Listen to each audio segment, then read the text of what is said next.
Good morning students. आज हम हिंदी प्रसून का पाठ 7 करने जा रहे हैं, जिसका नाम है हार को पीछे छोड़कर आगे बढ़ो। यानी इस पाठ में हमें बताया गया है कि हमें असफलता को पीछे छोड़कर हमें आगे बढ़ना चाहिए, न कि हमें वहाँ पर हार मानकर बैठ जाना चाहिए। और यह पाठ लिखा गया है डॉक्टर APJ अब्दुल कलाम द्वारा, जो कि हमारे देश के राष्ट्रपति रह चुके हैं। पहले वो एक साइंटिस्ट थे, यानी वैज्ञानिक थे, और उसके बाद वो देश के राष्ट्रपति बने थे। तो उन्होंने अपनी स्टोरी के द्वारा, अपनी कहानी के द्वारा बताया है कि किस तरह से हमें जीवन में असफल होने पर हार नहीं माननी चाहिए। तो आइए हम उनके बारे में जानते हैं। तमिलनाडु के रामेश्वरम जैसे छोटे से शहर के गरीब परिवार में जन्म लेकर राष्ट्रपति पद तक पहुंचने वाले डॉक्टर APJ अब्दुल कलाम ने अपने जीवन में सफलता और असफलता के कई पड़ाव देखे हैं। यानी कहाँ पर हुआ था अब्दुल कलाम का जन्म?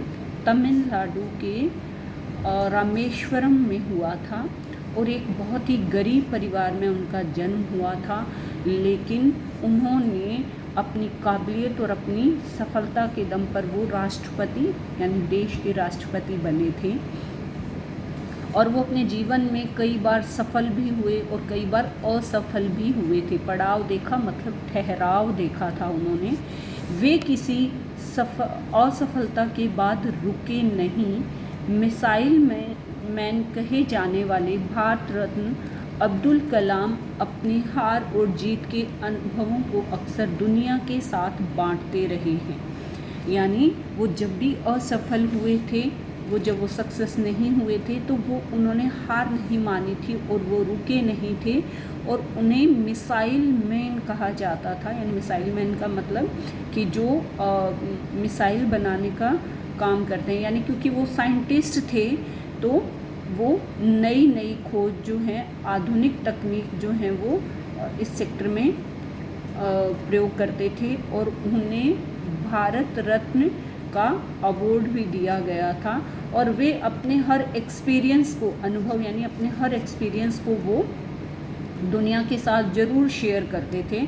उनके ऐसे ही एक संवाद का अंश यहाँ दिया गया है। यानी एक ऐसा ही एक्सपीरियंस आज उन्होंने हमें यहाँ पर बताया है।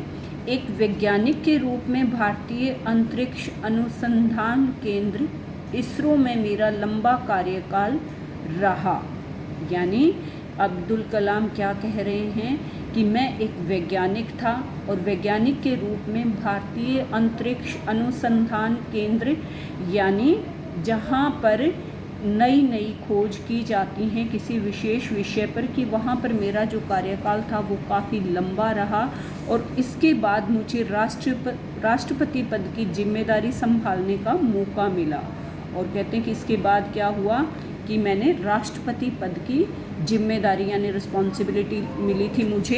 इसरो में काम करने के बाद सफलता और असफलता को लेकर मैंने बहुत कुछ सीखा।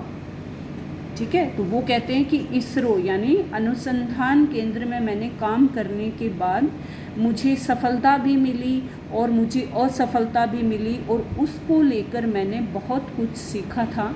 मेरा मानना है कि एक अच्छा लीडर बनने के लिए सफलता को सहज रूप में स्वीकार करना बहुत आवश्यक है। सहज मतलब आसानी में से, इजीली। यानी वो कहते हैं कि अगर आप एक अच्छे लीडर हैं, अगर आप एक अच्छे नेता हैं, तो आप सफलता को बड़ी आसानी से स्वीकार कर लेते हैं। जो हार को स्वीकार करके आगे बढ़ता है, उसे ही बाद में जीत का सुख मिलता है।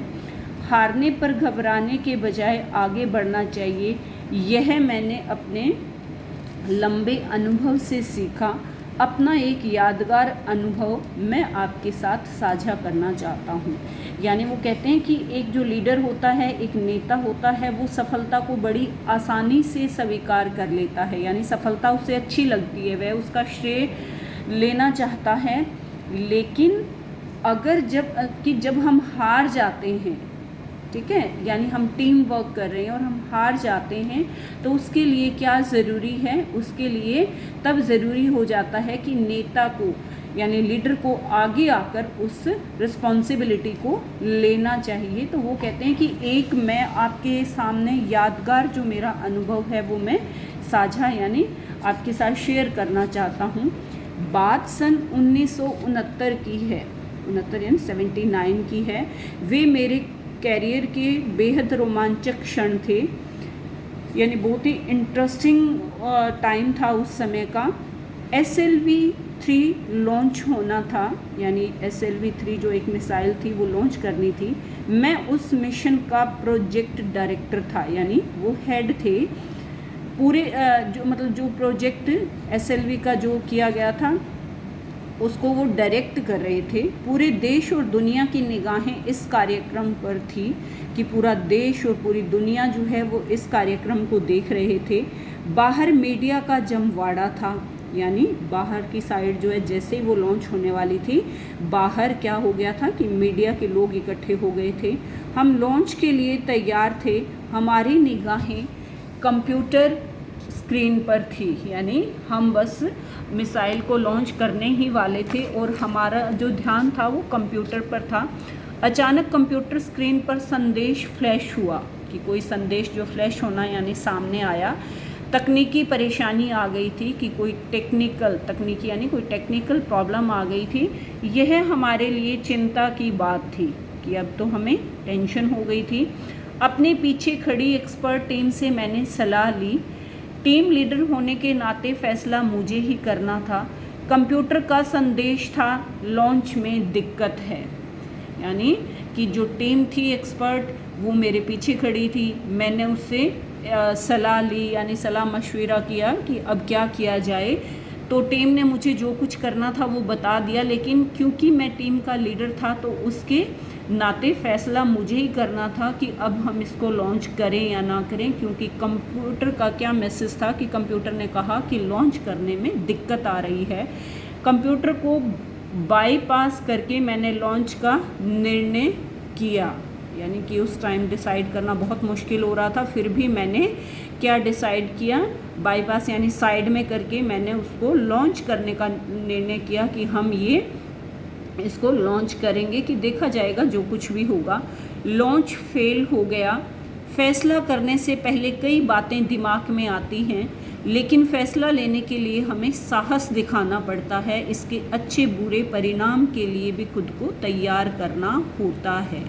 यानी कि जब हमें जिस टाइम मैं फ़ैसला ले रहा था तो उस टाइम मुझे बहुत सी बातें मेरे दिमाग में आ रही थी, लेकिन मुझे फ़ैसला लेने के लिए हिम्मत की ज़रूरत थी और जो भी परिणाम निकलता उसके लिए भी मुझे रेडी रहना था, तो मैं रेडी था। मैंने निर्णय लिया जिसका परिणाम था असफलता, कि मैंने लॉन्च करने का निर्णय लिया और उसका रिज़ल्ट क्या निकला, असफलता, यानी मिसाइल लॉन्च नहीं हुई। वह मेरे और मेरी टीम के लिए बड़ी हार थी। मैं डर गया था कि अब क्या होगा, मीडिया को क्या बताएंगे। यानी जो अब्दुल कलाम हैं वो कहते हैं कि यह तो मेरे लिए बहुत बड़ी हार हो गई थी और मैं डर गया था कि अब जो बाहर मीडिया के लोग हैं, जो देश के लोग हैं, हम उनको क्या बताएंगे।